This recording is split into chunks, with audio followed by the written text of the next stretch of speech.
월, 화, 수. 수요일엔 바다 톡톡. 수요일에 바다 톡톡을 사랑하시는 많은 분들께 진심으로 감사드리고 환영합니다. 오늘 제가 밝은 얼굴로 시작을 하고 있지만 사실은 안타까운 일들이 몇 주 사이에 일어났습니다. 우리나라에서도 많은 폭우로 인하여 또 집중호우로 인하여 인명피해가 발생을 하였습니다. 안타까운 소식이고요. 자, 이러한 것들이 과연 우연히 발생한, 어쩌다 한 번씩 발생하는 일일까요? 안타깝게도 많은 과학자들은 기후변화의 한 사례로 바라보고 있습니다. 우리가 정말 알지 못하는 너무나도 많은 지구의 시스템에 문제가 생기고 있다는 뜻입니다. 저의 버킷리스트 중에 하나가 남극과 북극을 꼭 가보는 것인데요. 갈 수 있을지는 잘 모르겠지만 가지 않아도 많은 자료와 책들을 통해서 확인해 볼 수 있더라고요.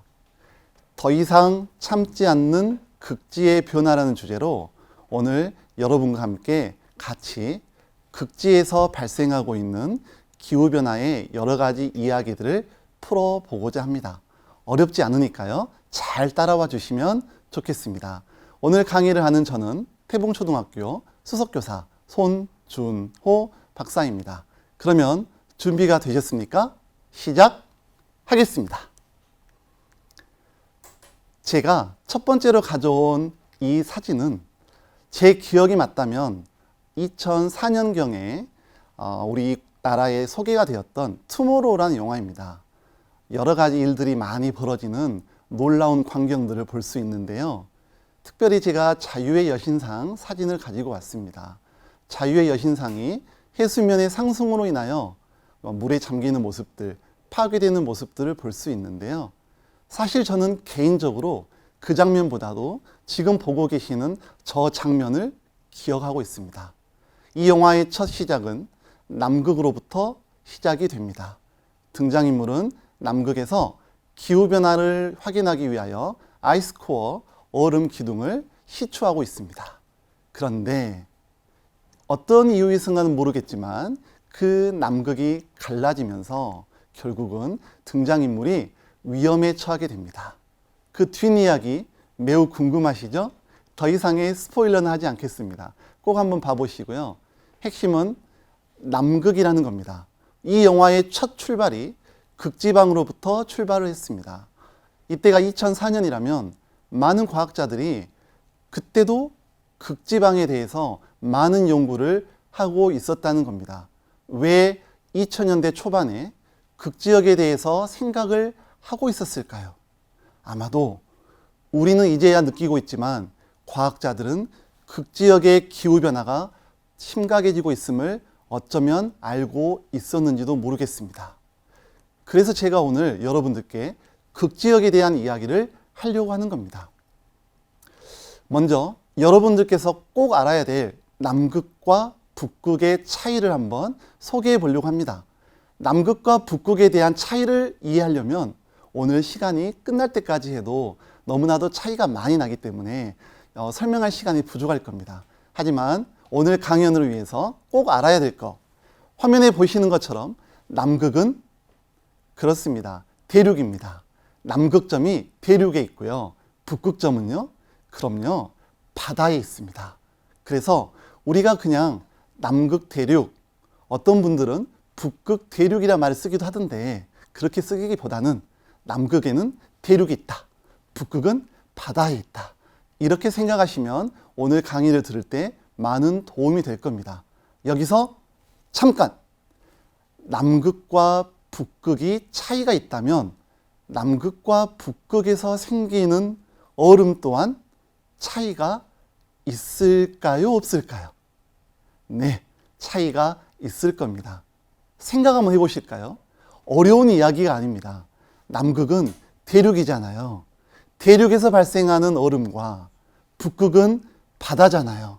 바다에서 발생하는 얼음은 조금 다르지 않겠습니까? 그래서 제가 이 남극과 북극의 얼음에 대한 이야기도 조금 이따가 말씀을 드릴 건데요. 하지만 무엇보다도 핵심은 우리가 알든 모르든 정말 지구의 역사 동안 수천만 년 동안 이 기후변화를 쉼없이 조절해왔던 이곳이야말로 진정한 기후의 피드백이 많이 발생하는 곳이다. 따라서 기후변화하면 꼭 놓치지 않아야 할 곳이 바로 남극과 북극이라는 점을 명심해 주시면 좋겠습니다. 우리가 사실은 남극과 북극을 가보지 못하기 때문에 그곳에서 지금 어떤 일이 벌어지고 있는지 잘 알기는 어렵겠지만 조금만 관심을 갖는다면 극지역에서 어떤 일이 벌어지고 있으며 이게 기후변화로 인하여 우리에게 어떤 영향을 주는지를 정말 이해할 수 있을 거라고 확신합니다.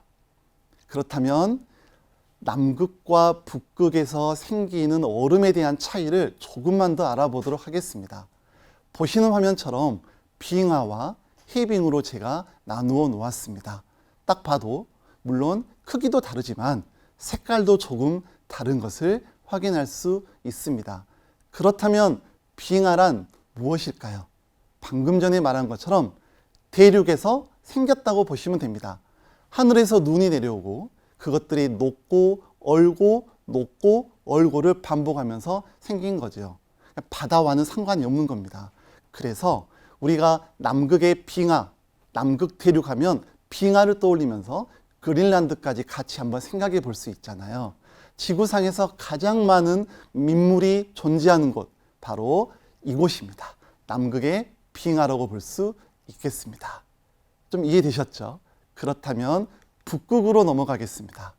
북극에서는 빙하라는 단어 대신에 해빙이란 단어를 쓰는 게 바람직합니다. 해빙, 벌써 해자가 바다 해자잖아요. 바다에서 어는 얼음입니다. 생각해 보실까요? 바다는 짠 소금으로 되어 있습니다. 근데 어떻게 녹을까요? 그럼요. 소금은 가라앉고요.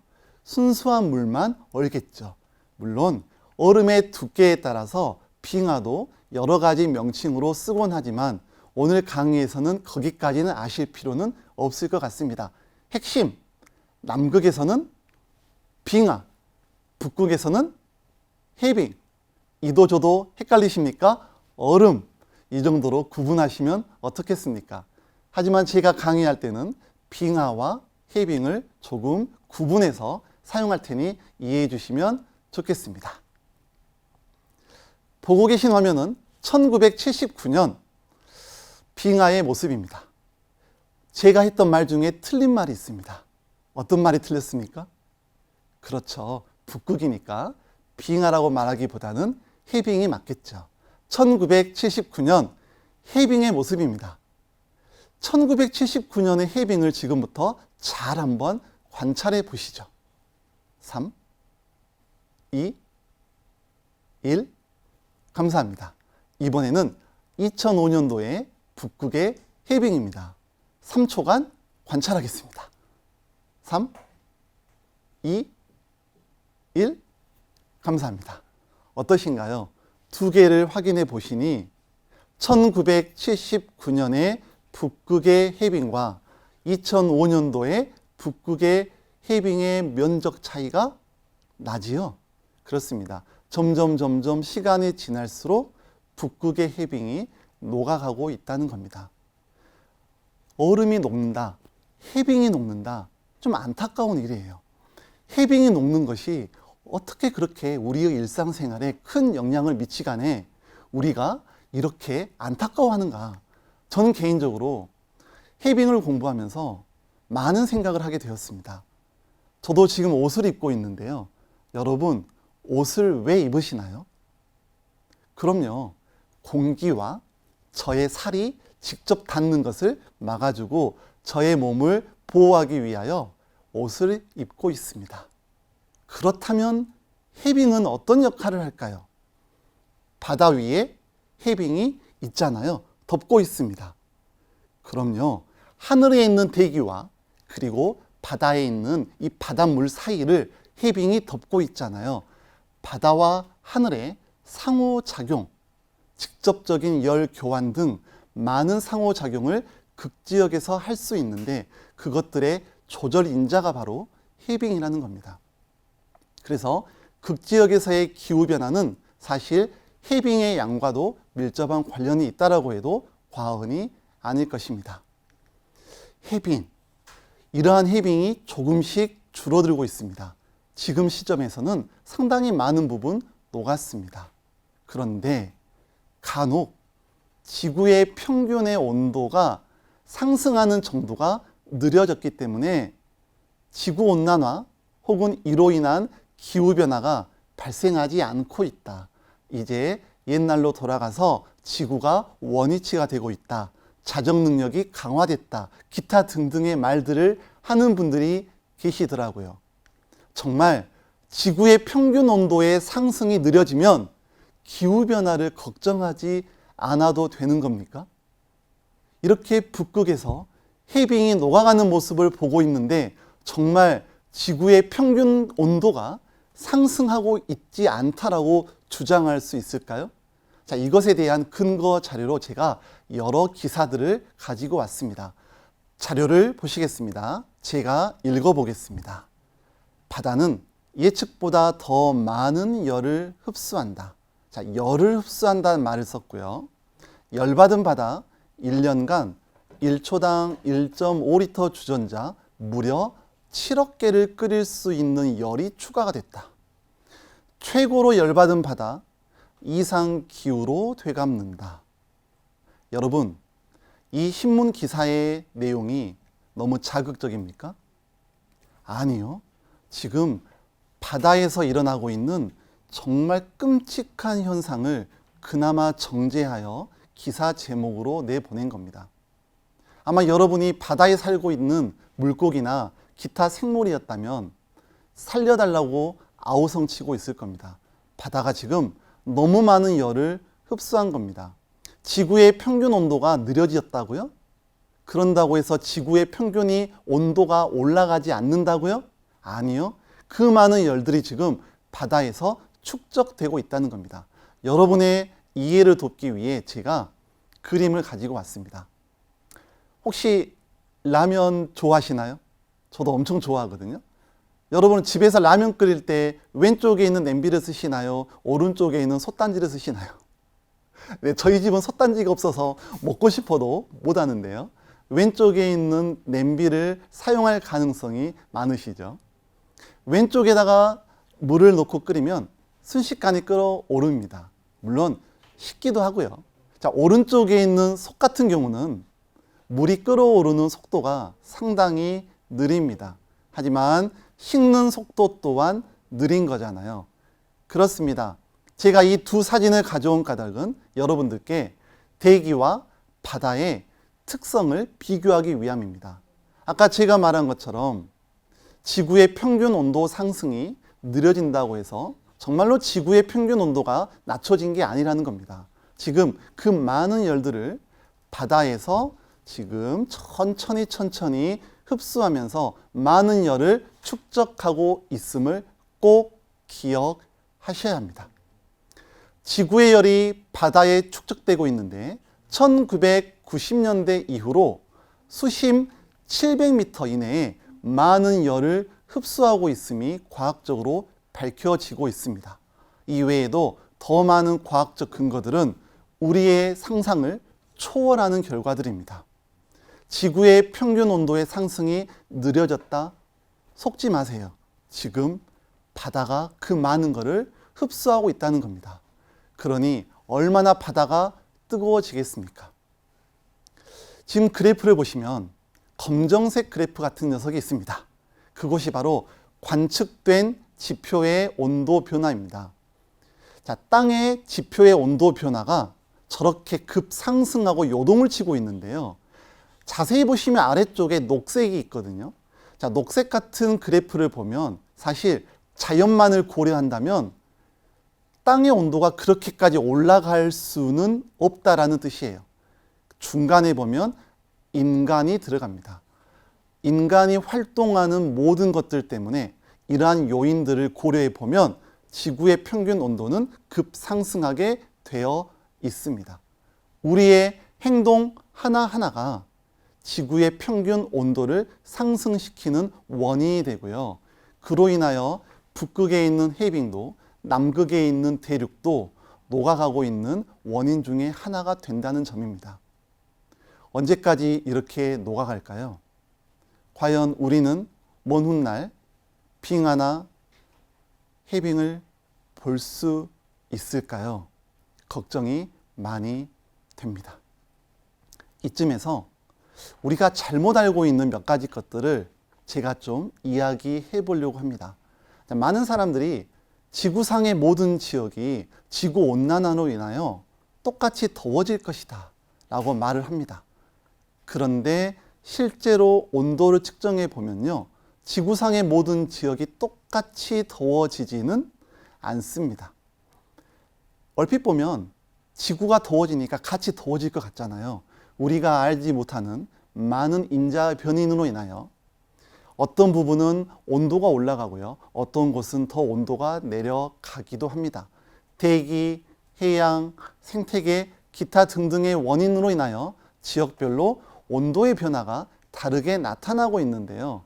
그래서 급상승해서 50도, 60도까지 올라가는 지역이 있는가 하면 영하 10도, 20도, 30도로 내려가는 지역도 있다는 겁니다. 자, 이 모든 것들이 지금 지구상에서 일어나고 있는데요. 그런다고 해서 이 대기 중에 있는 이산화탄소가 없어지는 것은 아닙니다. 짧게는 수개월, 길게는 한 100여 년 정도 대기 중에 머물고 있는 이 이산화탄소가 바다나 토양으로 흡수가 된다고 합니다. 하늘에 떠 있는 기체가 어딘 곳인가 새로운 모습으로 바뀌어 들어간다는 뜻입니다. 자, 이러한 이산화탄소 정말 대기 중에 머무는 동안, 그리고 그들이 수명을 다하고 다른 곳으로 옮겨가는 동안 일단 대기 중에 있는 이산화탄소는 대기의 흐름을 타고 이곳저곳 이동하게 됩니다. 결국은 시간이 지나면 대기 전체를 이산화탄소가 덮게 될 텐데요. 참 신기하게도 약간의 차이는 있을 수 있지만 이산화탄소의 대기 중의 농도는 지역마다 편차가 그리 크지 않습니다. 그러니까요, 이산화탄소 때문에 이곳저곳 기후변화가 지역적으로 다르게 나타난다라고 말하기는 어렵다는 뜻입니다. 이산화탄소 말고도 다른 원인이 존재한다는 거죠. 저는 그 원인 중에 하나로, 그렇죠, 극지역을 말을 하고 싶은 겁니다. 이산화탄소와 바다, 이산화탄소가 증가했다고 생각해 보실까요? 대기 중에 이산화탄소가 엄청 많이 증가했습니다. 그러면 이산화탄소로 꽉 덮었으니까 조금씩 온실 효과가 심각해지지 않겠습니까? 그러면 더워지는 대기로 인하여 바닷물도 겉표면에서부터, 표층부터 조금씩 데워지는 것은 상식적일 겁니다. 아까 보셨잖아요. 벌써 700m까지 더워졌다고 했잖아요. 그러면 바다가 더워져요. 바다의 수증기가 당연히 하늘로 증발하게 될 겁니다. 수증기, 또 하나의 강력한 온실 기체입니다. 그리고 그 수증기가 대기를 덮어버리면 다시 더워지게 될 겁니다. 자, 이러한 사이클들이 계속 반복해서 돌아가고 있다 이겁니다. 이게 극지역에서 일어나고 있는 이야기입니다. 해빙이 녹는다면 어떤 일이 벌어질지 생각하면서 이야기를 들어보시면 좋겠습니다. 자, 이산화탄소가 증가하면 방금 전에 보셨던 그러한 메커니즘 말고도 또 다른 원인을 찾아볼 수 있습니다. 온실 효과가 강화되면 식물 같은 경우는 광합성을 활발하게 할 가능성이 높습니다. 광합성이 활발해지죠? 그러면 식물 개체수가 증가하는 것은 불보듯 뻔한 일입니다. 그런데 문제는 식물들이 자라고 식물들의 개체수가 증가하고 지구의 온도가 높아지면 당연히 얼음이 녹을 거 아니에요. 얼음이 녹아버리면 모든 열을 지표에서 흡수하게 될 겁니다. 햇빛들이 식물들을 흡수함과 동시에 땅도 흡수하게 되겠죠. 그러면 당연히 지표면의 온도가 올라가는 것은 불보듯 뻔한 일입니다. 이러한 과정들이 계속해서 반복되고 있다는 점, 여러분들 지금까지 말씀드린 것들을 제가 합해서 한번 설명해 볼게요. 이걸 과학자들은 기후 피드백이라고 말을 합니다. 이산화탄소가 증가합니까? 그러면 온실 효과는 심각해질 게 뻔합니다. 그러면 바닷물은 따뜻해지겠죠. 당연히 수증기는 증발을 하면서 온실 기체는 점점 많아질 겁니다. 이로 인하여 온도는 또다시 증가하고요. 온실 효과는 강화가 될 겁니다. 그러면 온도의 증가에 따라서 생물들의 개체수, 특히 식물들이 올라갈 가능성이 있습니다. 그리고 지표면의 온도를 그대로 받아서 온도가 증가가 되겠죠. 지금까지 사이클입니다. 이러한 현상들이 극지역에서도 발생하고 있다는 겁니다. 생각해 보신 적이 있나요? 이산화탄소가 증가하는 그 하나 때문에 이렇게나 많은 다양한 원인과 결과, 그 결과가 다시 원인이 되는 인과관계가 꼬리에 꼬리를 물고 일어나고 있다는 겁니다. 그리고 지금 우리가 맛보고 있는 정말 끔찍한 자연재해가 현실 앞에 다가와 있는 겁니다. 이러한 기후 피드백이 가장 강력한 곳이 어디냐라고 말을 한다면 주저할 필요가 없습니다. 보실까요? 각각의 빈칸에 들어갈 단어를 한번 맞춰보시면 좋겠습니다. 물론 각각의 빈칸에 들어갈 단어들이 조금 차이가 있을 수 있지만 다 같이 한번 보면 북극이란 단어로 통일할 수가 있습니다.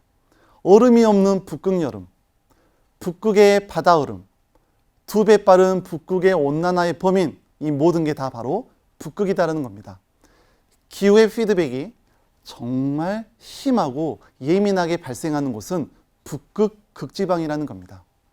그러니까 우리가 관심을 가져야 합니다. 항상 북극곰만 쳐다보면서 우리가 너무 불쌍하다 이런 생각을 많이 하시잖아요. 북극곰이 불쌍하십니까? 우리도 불쌍합니다. 북극곰은 우리가 앞으로 될 미래의 예언의 모습인지도 모릅니다. 우리가 북극곰처럼 되지 않으려면 지금부터 우리가 어떠한 액션을 취할 때가 됐다라고 생각을 합니다. 북극의 해빙, 북극에 있는 얼음이 녹아야 되잖아요. 그러면 그 녹아버리면 우리는 큰일 나잖아요. 이 북극의 해빙이 어떻게 우리에게 영향을 주는지 한번 확인해 보겠습니다. 북극의 해빙이 녹으면 당연히 햇빛을 반사하는 정도의 양이 감소할 겁니다. 어려운 말로 알베도라 말을 씁니다. 넘어가겠습니다. 햇빛을 반사하는 양이 줄어들어요. 그러면 그 많은 햇빛을 누가 흡수하게 될까요? 그럼요.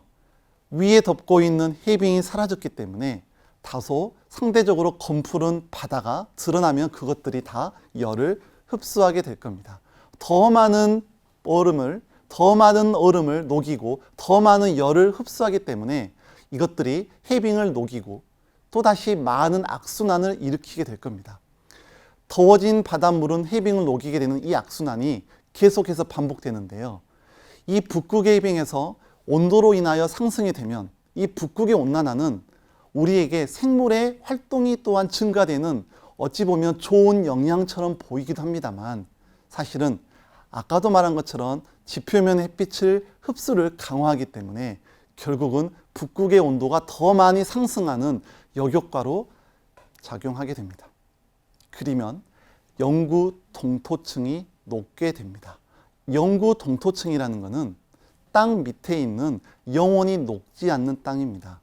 얼어있는 땅이에요. 이 얼어있는 땅이 녹는다? 큰일입니다. 지금 배경화면에 나와 있는 저기 습지대 같은 곳이 사실은 영구 동토층입니다. 영구 동토층이 녹아버리니까 땅이 푹 꺼지고 그곳에 습지가 생기게 됩니다. 더 많이 녹으면요, 저 습지마저도 이제 밑으로 사라지게 되겠죠.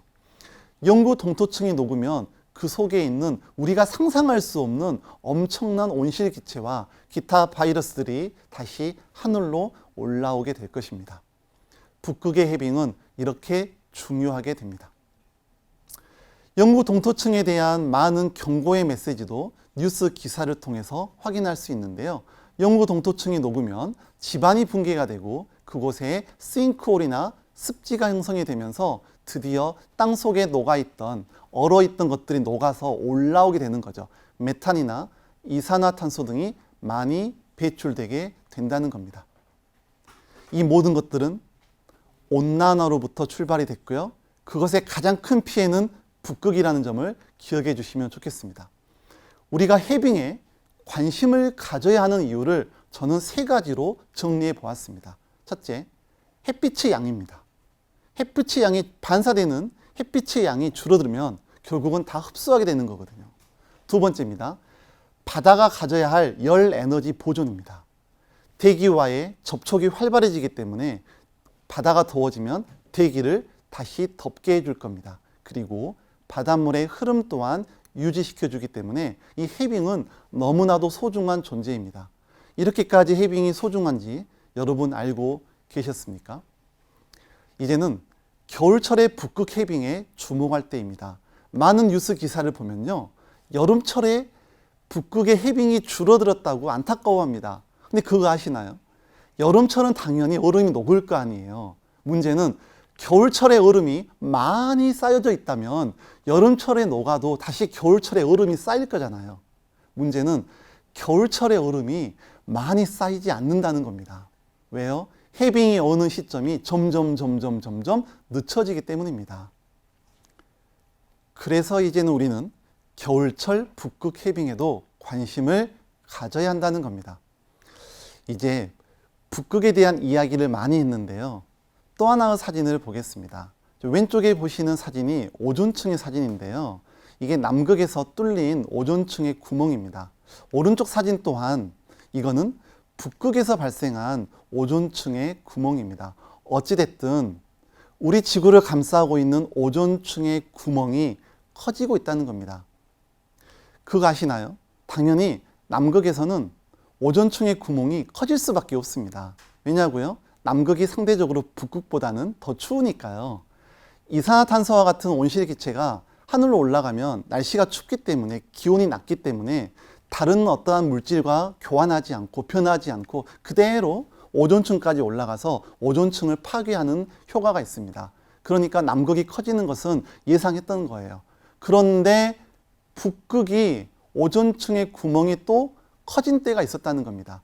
저 때는요, 북극이 갑자기 또 추웠을 때예요. 북극이 추우면 남극과 똑같이 온실기체가 그냥 그대로 북극 상공으로 올라가서 오존층을 파괴하는 거죠. 이것 또한 기후변화의 한 현상이라고 볼 수가 있겠습니다. 지금까지 배웠던 내용들을 한번 쭉 복습해 보겠습니다. 이산화탄소가 증가하면 온실 효과가 심각해지고 바닷물이 따뜻해지겠죠. 그러면 바다 표면에서, 그럼요, 수증기가 증발하고 이로 인하여 온도가 상승하겠죠. 당연히 얼음은 녹는 거고요. 자, 이러한 메커니즘을 오늘 같이 이야기를 쭉 해보았습니다. 그러면 간단하게 퀴즈로 알아보겠습니다. 바로 해빙의 역할입니다. 지구로 들어오는, 그럼요, 햇빛을 반사시키고요. 해양이 갖고 있는, 그렇죠, 열 에너지, 열을 보존하고요. 그리고 바닷물의 흐름을 잘 유지시켜 주는 겁니다. 지금까지 저는 극지, 특히 북극의 해빙에 대한 이야기에 좀 더 많은 초점을 두었지만 남극에도 우리가 관심을 가질 필요가 있습니다. 오늘 강의를 들으신 여러분들 어떤 생각을 하시게 되었습니까? 우리가 알고 있는 기후변화가 단순히 우리 주변에서만 일어나는 것이 아닌 전 지구적으로 일어나고 있음을 확인할 수 있었고요. 그 중에 대표적인 사례가 바로 극지였습니다. 왜 더 이상 극지가 참지 않는지를 조금은 아실 수 있겠습니까? 그동안 꾹 참아왔던 바다의 열이 이제 올라가고 있는 겁니다. 이제 해빙이 높고 더 이상 극지 또한 참지 못하고 그들의 아우성을 저희들에게 소리와 여러 가지 형태로 보여주고 있는 겁니다. 여러분들, 극지역의 얼음은 매우 소중합니다. 우리가 계속적인 관심을 가져야 되고요. 계속 모니터링하면서 더 이상 기후변화가 더 심하게 발전되지 않도록, 그리고 더 발생되지 않도록 우리가 노력을 했으면 좋겠다 싶어서 오늘 강의를 준비하였습니다. 수요일의 바다톡톡은 여러분의 사랑으로 무럭무럭 자라납니다. 계속 지금처럼 관심을 가져주시면 감사하겠습니다. 더 이상 참지 않는 극지의 변화. 저는 지금까지 태봉초등학교 수석교사 손준호였습니다. 다음에 뵙겠습니다.